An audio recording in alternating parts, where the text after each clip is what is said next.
ننګرهار کې د روشن مخابراتي شبکې او ځایي مسؤلینو په ګډه د ختیځ په کچه د الفا پریم پرانیسته وکړه. د مخابراتي شبکې مسؤلین وایي په دغه پروفایل کې خپل مشتریانو لپاره غږیز او انټرنیټي برخه کې غوره خدمات وړاندې کوي. په ختیځ زون کې او په ځانګړې توګه د جلال آباد په ښار کې د الفا پریم افتتاح وکړه. الفا پریم د روشن مخابراتي شرکت یو نوې پروفایل دی چې موږ خپل مشتریانو ته نامحدوده ارتباطات وړاندې کوو. فعال کی او په نامحدوده توګه د میاشتې تر پایه پورې استفاده کی.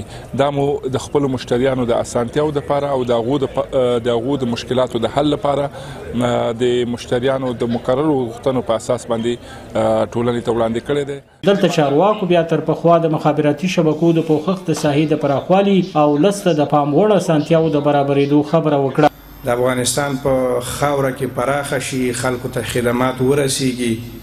دغه کوم نوې پروګرام چې اوس روشن مخابراتي کمپنۍ الفا پریم 3 نمبر کې خپل مشتریانو ته وړاندې کوي، یقینا ما هغه بینر ولوستل، ډېر خوندور پروګرامونه پکې دي.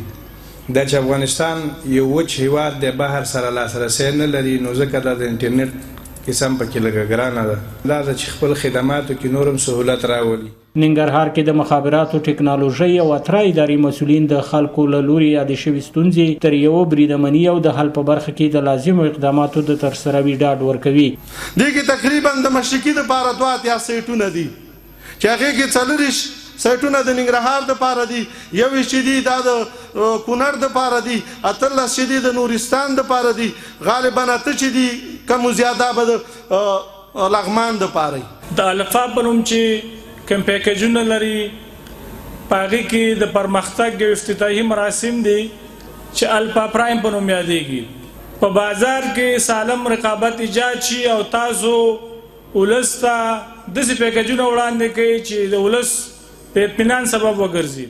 حکومتي مسؤلین بیا د نورې نړۍ په پرتله په افغانستان کې د مخابراتي شبکو د نرخونو لوړوالی، بهر ته د افغانستان د لارې نشتون یادوي او تل ډاډ ورکوي چې نرخونو کې به د پام وړ کموالی راولي.